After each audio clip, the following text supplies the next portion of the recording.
সবার কাছে আমার চৈতন্য ফেরানোর একটা কথা আছে। সকালবেলায় ঘুম থেকে উঠে ভগবানকে স্মরণ করে সবার কাজ যেন শুরু হয়। অ্যাপেলো চেন্নাইয়ে ডাক্তার দেখাতে যান, প্রত্যেকজন ডাক্তার তার টেবিলের মধ্যে কৃষ্ণের ছবি আছে। মিলিয়ে দেখে নেবেন প্রদীপ পালের কথাটা। যে যে ধর্মের ডাক্তার তার টেবিলে গিয়ে দেখবেন সেই ধর্মের মানুষ তিনি, সেই ভগবানকে ভালোবাসেন।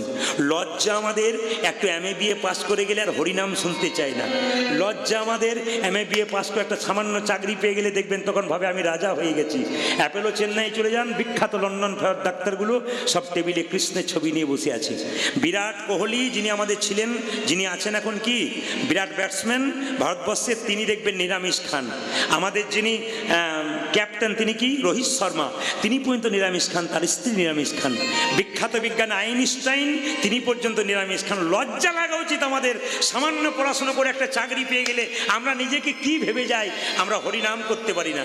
আবার শুনলে চমকে যাবেন, আমার পাশের গ্রামে একটা স্কুল আছে, সেখানে 10 জন শিক্ষক, 6 জন হিন্দু শিক্ষক, 4 জন মুসলিম শিক্ষক। শুক্রবার দিন 4 জন মুসলিম শিক্ষক একটা ক্লাস বাদ দিয়ে তারা কি করে, মসজিদে নামাজ পড়তে যায়। হিন্দু শিক্ষকগুলো 50 বার মন্দিরের পাশ দিয়ে পেরিয়ে যাচ্ছে, একবার প্রণাম পর্যন্ত করছে না।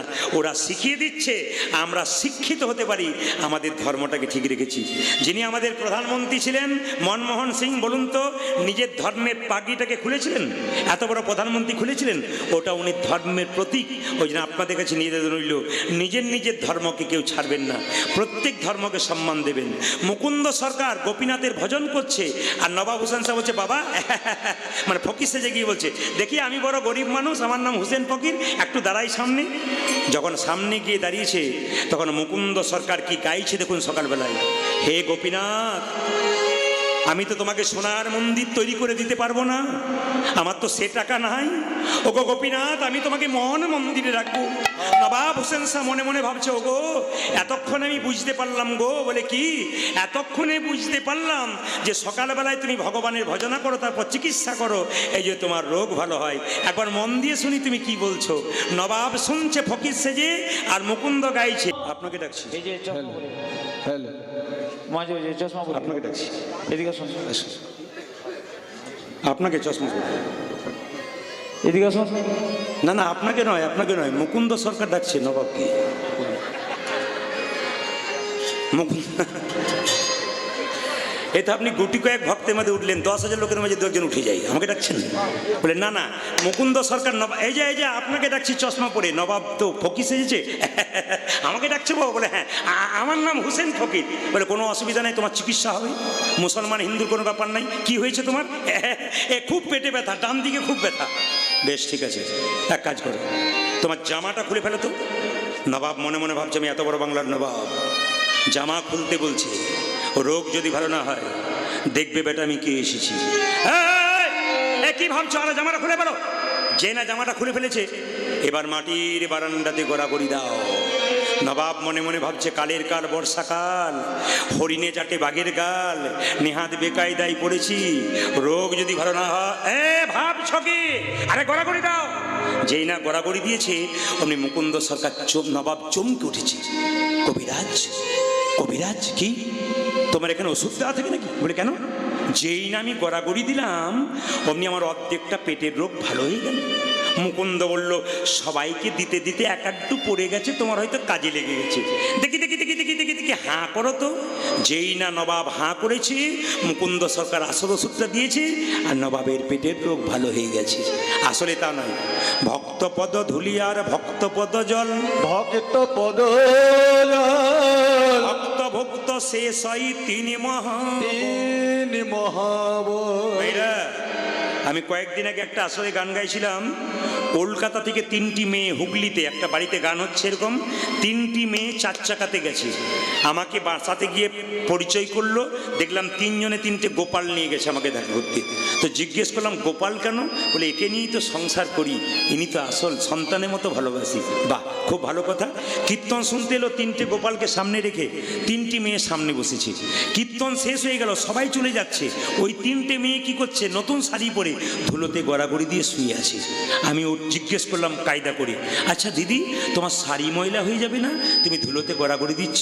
তখন উনি বললেন, বাবা আপনার কথাতেই তো শুনেছি যেখানে হরিনাম হয় সেখানে ধুলোতে গড়াগড়ি দিলে শুধু দেহ রোগ দূর হয় তা নয়, তার ভব রোগ পর্যন্ত দূর হয়। তিনি বললেন যে শ্মশানে চিতাতে স্বামী, মায়েরা একটা স্বামী যদি 4টে কাপড়ের দোকান থাকে, তার স্ত্রী যদি মারা যায় শ্মশানে চিতাতে শুয়ে দিলে একটা কাপড়ও সংজ্ঞা দেবে না। এই জন্য ধুলোটাই হচ্ছে আসল, ধুলোতে গড়াগড়ি দিতে হয়। হ্যাঁ, জিজ্ঞেস করলাম আপনি করেন কি? চমকে গেলাম মায়েরা, দাদা ভাইয়েরা শুনে নিন, মেয়েটির কথা শুনে চমকে গেলাম।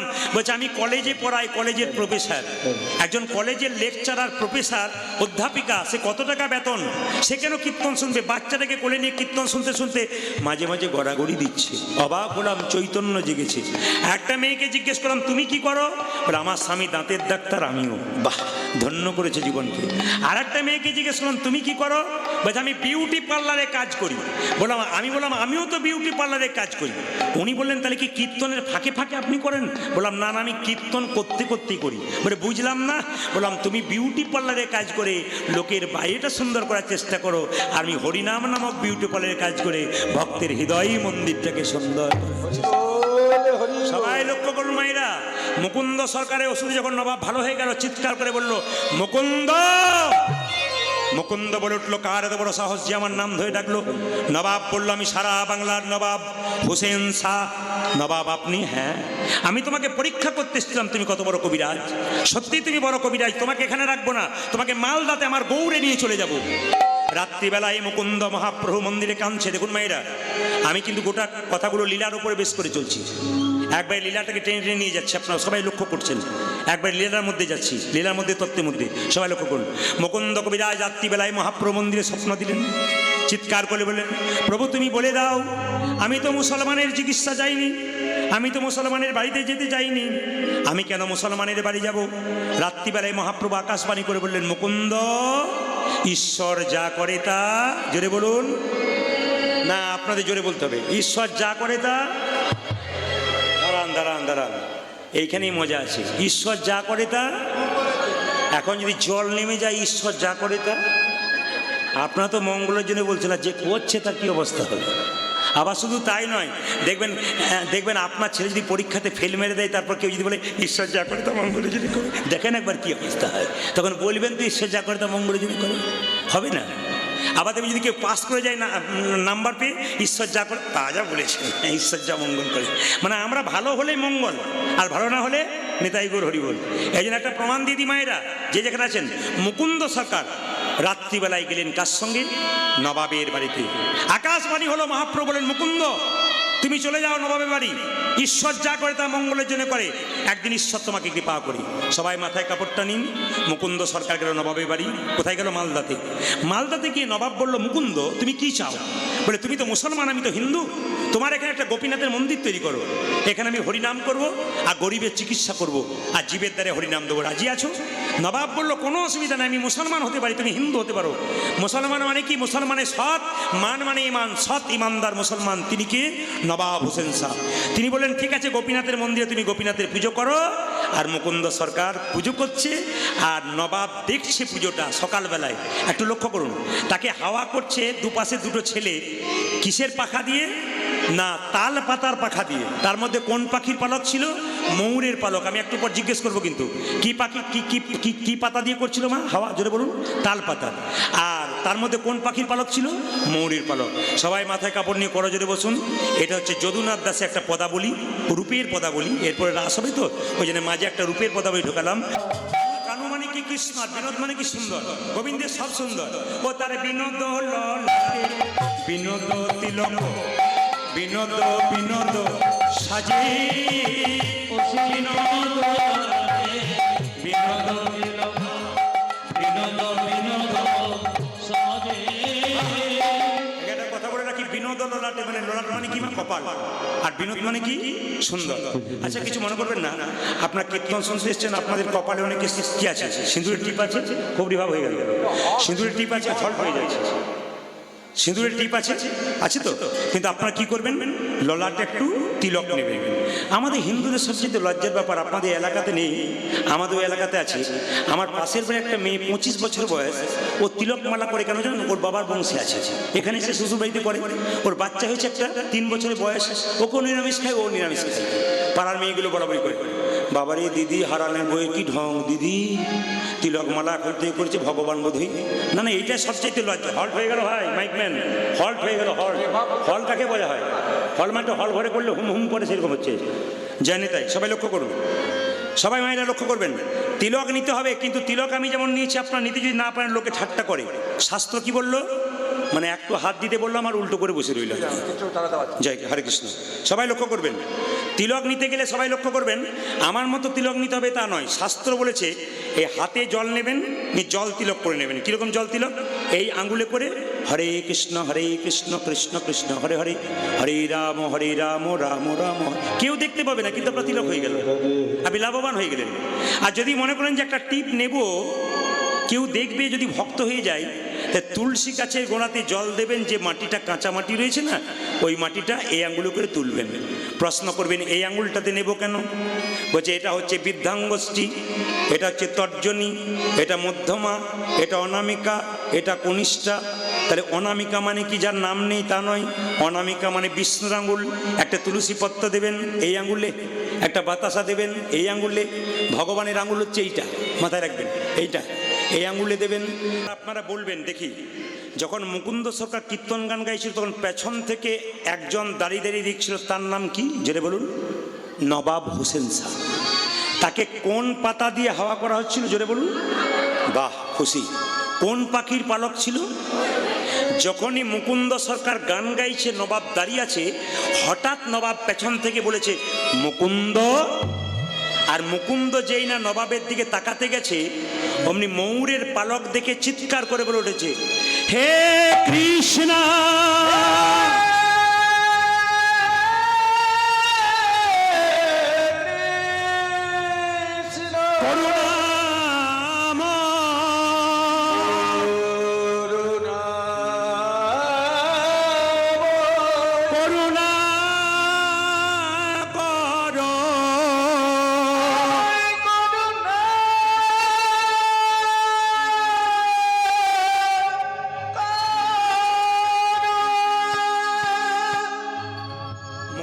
সরকার অজ্ঞান হয়ে গেল। নবাব বলল কি ব্যাপার, কে আসিস ভাই, একটু জল নিয়ে আয় তো। যেই না জল এনেছে এক ঘটি, মুকুন্দ সরকারের মাথায় দিয়েছে, চোখে দিয়েছে, মুকুন্দ সরকারের জ্ঞান ফিরে গেল। নবাব বলল, মুকুন্দ তুমি গান করছিলে বেশ, তোমাকে ডাকলাম পিছু, তুমি অজ্ঞান হয়ে গেলে, কি হয়েছিল তোমার? মুকুন্দ মনে মনে ভাবছে, তুমি তো মুসলমান, আমি তো হিন্দু, আমি কৃষ্ণ নাম করছিলাম তুলস, আমি দেখলাম ময়ূর পাখা, আর তার মধ্যে কৃষ্ণ দেখতে পেয়ে আমি অজ্ঞান হয়ে গেছিলাম। আমি তোমাকে এই কথা বলবো না, জীবনে মিথ্যা কথা বলিনি, আজ একটা বলবো। চিৎকার করে বললো, ও নবাব, আসলে আমি অজ্ঞান হয়ে গেছিলাম কেন জানো? আমি সারা বাংলার চিকিৎসা করি তো, আমার একটা রোগ আছে। কি রোগ আছে? আমার মৃগীর ব্যারাম আছে। চুপ করো, তুমি হয়তো জানো না, আমার রাজ্যে একটা নিয়ম আছে, এখানে কেউ মিথ্যে কথা বললে তার আমি জিভটাকে ছিঁড়ে নিই। তবে তুমি যেহেতু আমার পেটের রোগ ভালো করেছো, তোমাকে কিছু করলাম না। মুকুন্দ, তোমার যদি মৃগী রোগ থাকবে, তাহলে তুমি যখন অজ্ঞান হয়ে গেছিলে, তখন মুখে কৃষ্ণ কৃষ্ণ বলছিলে কেন? তোমার যদি মৃগী রোগ থাকবে, তোমার চোখে জল দিয়ে কৃষ্ণ কৃষ্ণ বলবার সময় তোমার চোখে জল আসছিল কেন? মুকুন্দ করজোরে বলল, নবাব আমার অপরাধ হয়ে গেছে। নবাব বলল, মুকুন্দ তোমার অপরাধ হয়নি, আমার হয়ে গেছে। বলে কেন?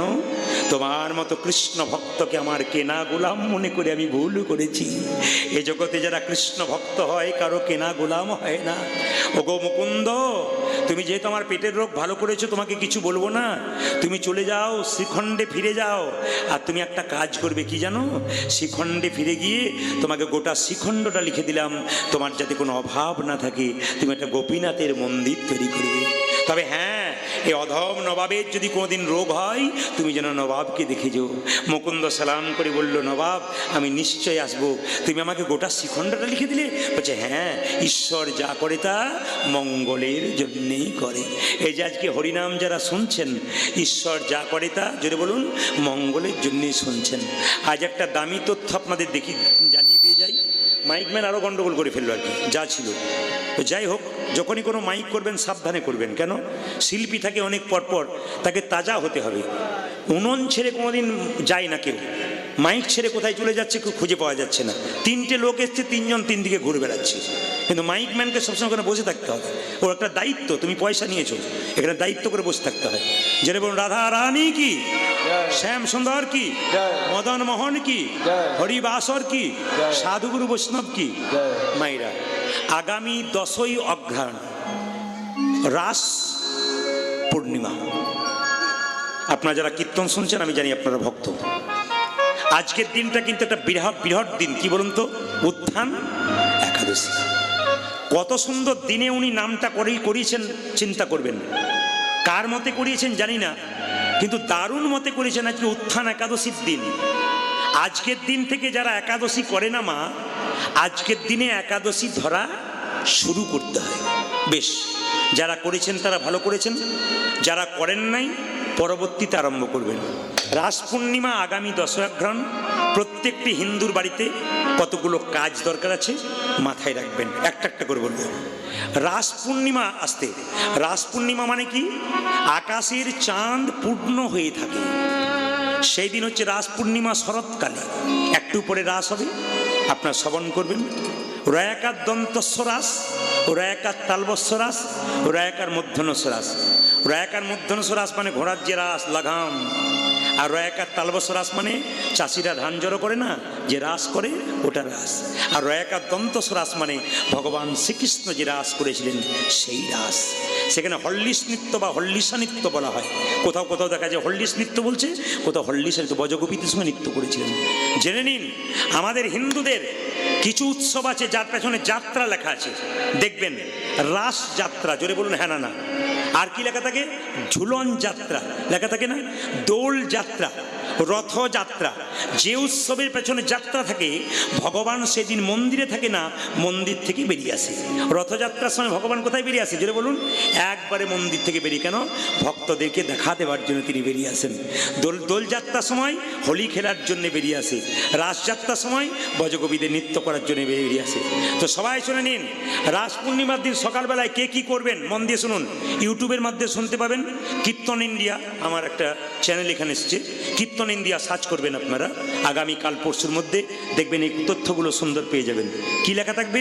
যে রাস পূর্ণিমার দিন সূর্য ওঠার আগে সকল মায়েদের কাছে, বাবাদের কাছে নিবেদন, সূর্য ওঠার আগে স্নান করার চেষ্টা করবেন। স্নান করবেন গঙ্গা জলে।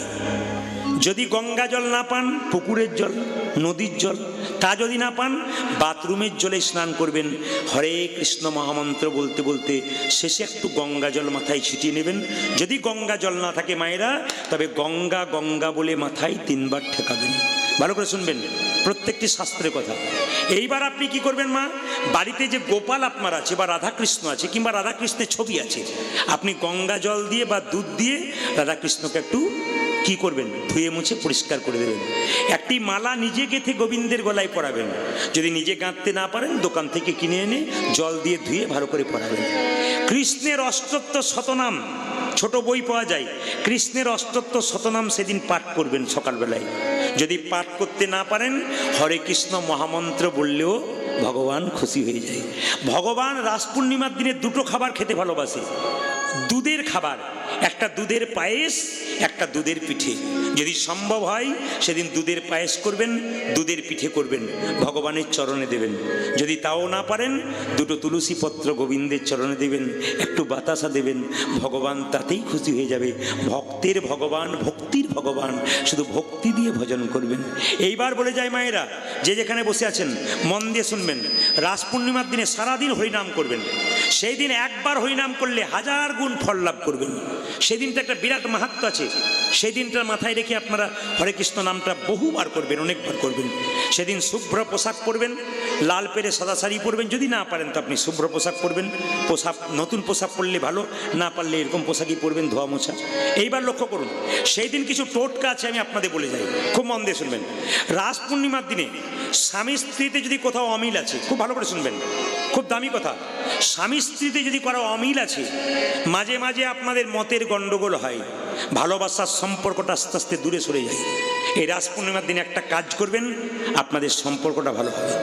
আজ আর বলবো না, পরের বারে এসে বলে দিয়ে যাবো। এই পর্যন্তই রাখলাম, এবার লীলাতে যাই। বাবারে মায়েরা বলছেন বলুন বলুন, যত গণ্ডগোল তো ওনার সঙ্গেই হচ্ছে। আর দাদারা মনে মনে ভাবছে এতদিন পরে আপনি আমাদের হয়ে বললেন, বলুন, কোনো অসুবিধা নেই। এই দিয়ে বলেই যাবো, আমি না বলে তো যাবো না, এসছি তখন বলেই যাবো। এই দিয়ে তাকান, সেদিন ভগবান রাসলীলা করেছেন আমার ব্রজগোপীদের সঙ্গে, রাধারানীর সঙ্গে গভীর ভালোবাসার সম্পর্ক তৈরি হয়েছিল। বলুন তো মা, ভালোবাসার সম্পর্ক তৈরি হয় কোন ফুল দিয়ে? গোলাপ। গোলাপ হচ্ছে ভালোবাসার প্রতীক। ওই রাস পূর্ণিমা দিন আপনি একটা গোলাপ ফুল বাজার থেকে এনে, ভালো করে শুনে নেবেন, খুব দামি কথা কিন্তু শাস্ত্রের কথা, গোলাপ ফুল বাজার থেকে এনে ভগবানের কাছে মনের দুঃখের কথাটা বলবেন। হে গোবিন্দ, তুমি যেমন ব্রজগোপীদের ভালোবেসেছ, রাধারানীকে ভালোবেসেছ, আমাদের স্বামী স্ত্রীর সম্পর্কটা যেন ভালোবাসার সম্পর্ক হয়, এই গোলাপ ফুলটা তোমাকে নিবেদন করলাম, এই বলে জয় শ্রীকৃষ্ণ বলে প্রণাম করুন। আর একটা কাজ করবেন আপনারা, খুব দামি কাজ। সেই দিন আকাশে পূর্ণিমার চাঁদ, যে চাঁদের আলোটা উঠোনে পড়ছে, ভালো করে শুনবেন, যে চাঁদের আলোটা উঠোনে পড়ছে, ওই উঠোনে পড়ছে চাঁদের আলো, ওখানে একটু পায়েস তৈরি করে, বাড়িতে পায়েস তৈরি করে ওই পায়েসটাকে উঠোনেই রেখে দেবেন, যেন চাঁদের আলো পড়ে, চাঁদের কৃপা পাওয়া যায়। এই চাঁদের আলো পায়েসের মধ্যে পড়লে পায়েসের মধ্যে দ্বিগুণ গুণ বৃদ্ধি হয়। চাঁদের আলোর সঙ্গে বিজ্ঞান একটা তফাৎ আছে। বিজ্ঞান বলছে যে চাঁদের আলোটা এমন একটা আলো, যদি কোনো খাবারের উপরে পড়ে, দূষিত জিনিস দূর হয়ে যায়, সুস্থ হয়ে যায়, আরও সুস্বাদু হয়ে যায়, আরও উপকারী হয়ে যায়। সেই দিন দেখবেন যারা আয়ুর্বেদ চিকিৎসা করে না, জড়িবুটি নিয়ে যারা দেখবেন প্রকৃত আয়ুর্বেদ চিকিৎসা করে, সেদিন দেখবেন চাঁদ যেদিন পূর্ণিমা থাকে আকাশে, পুরো চাঁদটা, সেদিন দেখবেন ওরা উঠানে সারা রাত্রি ওই সমস্ত জড়িবুটিগুলোকে দিয়ে দেয়। কেন? চাঁদের কিরণের সঙ্গে জড়িবুটির একটা বিরাট প্রভাব আছে। সেই দিনটা একটা বিরাট দিন। এই দিন আপনারা পায়েস তৈরি করে চাঁদের আলোতে 1 ঘন্টা রেখে বাড়ির সবাইকে খাওয়াবেন, নিজে প্রসাদ খাবেন। বলুন ভগবান শ্রীকৃষ্ণচন্দ্র কি, রাধা রানী কি, রাস পূর্ণিমা কি, শ্রীমতী রাধা রানী কি। মায়েরা, মুকুন্দ সরকার বাড়ি ফিরছে আর গাইতে গাইতে তার স্ত্রী কাছে যাচ্ছে, যশোদার দুলাল তুমি বজের রাখাল। সবাই তালি দিয়ে, বৃন্দাবন মন হারি।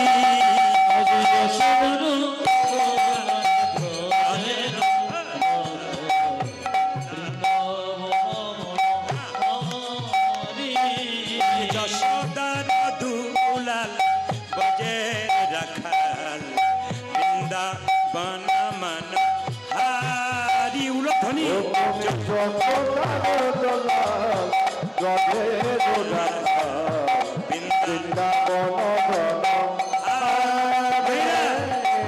আপনারা কি ভাবছেন? শুধু আপনারা ভাবছেন আপনারা কীর্তন শুনছেন, বাড়ির ভেতরে অগণিত ভক্ত কীর্তন শুনছে, আবার বেলকুনিতে বহু মানুষ বসে আছে, আবার শুধু তাই না, আমার ভাইয়েরা এইদিকে দাঁড়িয়ে আছে, পেছনে কিন্তু অনেক বাবা চেয়ারে বসে আছে।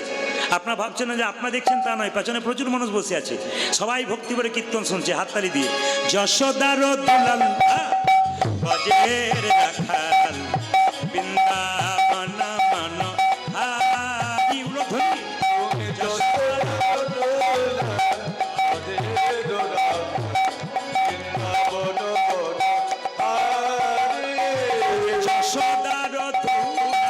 বজের রাখাল, বৃন্দাবন মন হারি।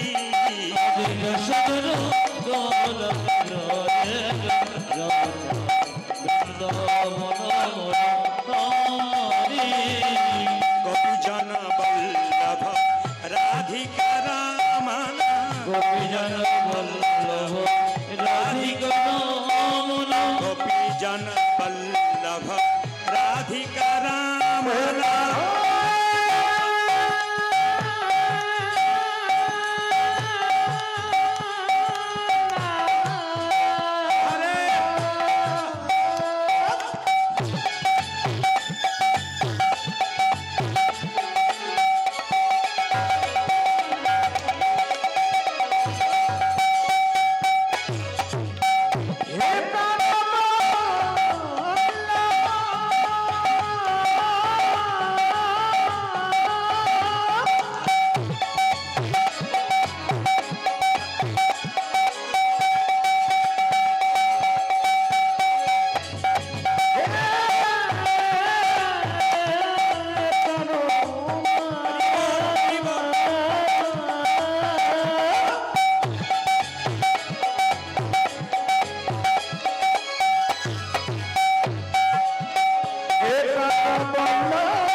মনোহারি হারি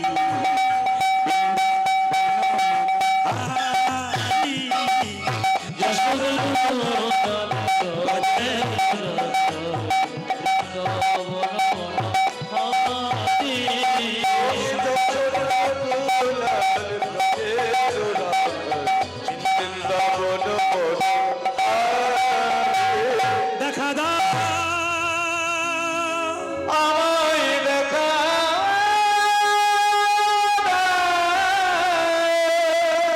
আমার মন ওই আমার আমার মন মন্দিরে মন্দিরে তুমি মদন মন দাঁড়াবে গো আসি ডাকিয়া উলো ধরি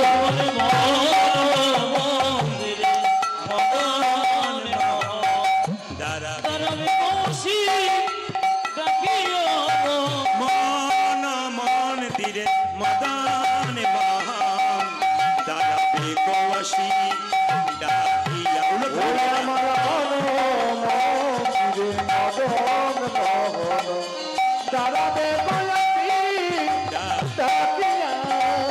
কান্দিয়া কান্দিয়া তব নাম লইয়া আমি কান্দিয়া কান্দিয়া কান্দিয়া তব নাম লইয়া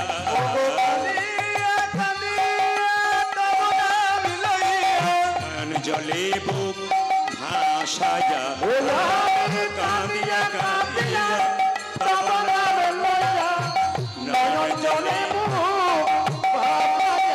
আমার মন মন্দিরে মদন মন দাঁড়াবে গো আসি ডাকিয়া তালি দিয়ে আমার মন মন্দিরে মদন মন দাঁড়াবে গো আসি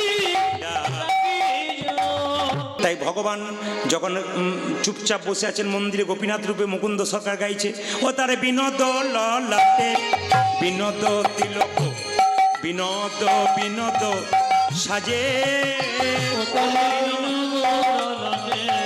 বিনোদ তিলক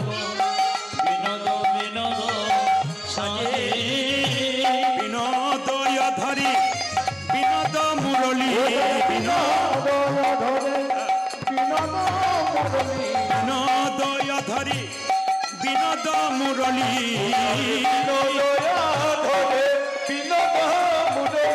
বিনোদ বিনোদ সাজে গো বিনোদ বিনোদ বাজে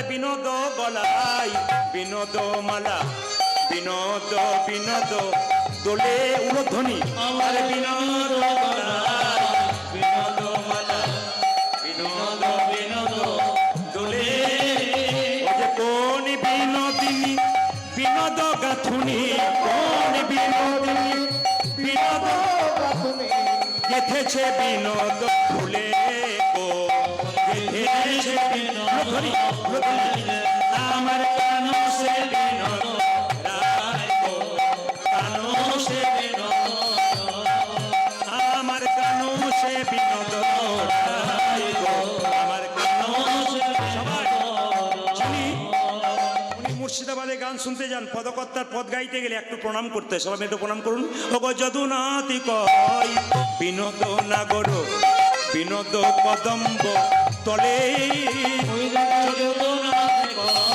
বিনোদ নাগর বিনোদ কদম্ব তলে কত বিনোদিনী বিনোদ হেরিয়া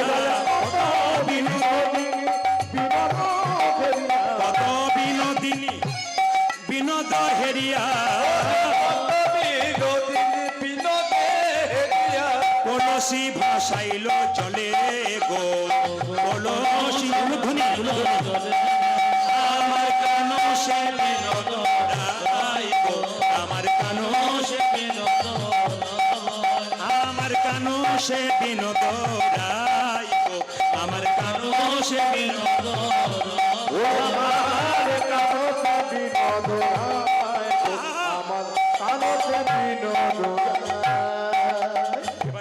সুন্দর সরকার গাইছে, কি গাইছে? আর নবাব দেখছে, আমার কানু সে বিনোদ রায় গো, কানু সে বিনোদ রায় গো, আমার কানু সে বিনোদ রায় গো, কানু সে বিনোদ রায়। আস্তে, আপনার মাইক একটু ইয়েটা বাড়ান, রিভারটা একটু বাড়ান, খুব শক্ত শক্ত খরা খরা লাগছে। প্রতিদিন গান তো আমাদের, প্রতিদিন গান, এ শুধু একদিনে শেষ হয়ে যাবে তা না, প্রত্যেক দিন সবাই আমার কানু সে বিনোদ রায় গো,